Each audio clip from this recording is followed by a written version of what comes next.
Jeg fatter ikke hvorfor jenter blir med hjem sånne huleboere som bruker pikken sin som klubber. Du har blitt lurt, Kristian, hele livet. Jenter vil ikke ha sånne gutter som deg.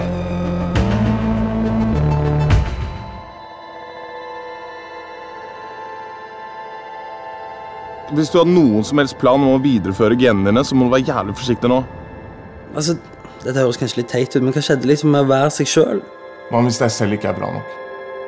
Hva hvis deg selv er en uinteressant, stygg nerd? Du gjør alt jeg ber deg om innen nyttår. Da har jeg 5 måneder på å gjøre deg om til en mann som kvinner vil dele sin seksualitet med. Jeg er med.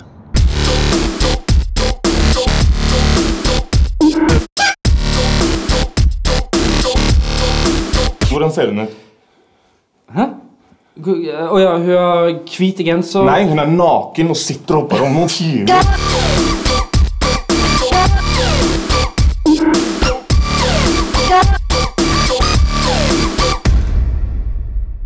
Vil du se på pikken min? Nei, takk. Nei, seriøst, jeg elsker å vise deg pikken. Ja, jeg skjønner det. Jeg vet at du elsker å vise meg pikken. Du kan se pikken min. Se ned. Jeg kommer ikke til å se på den. Det var...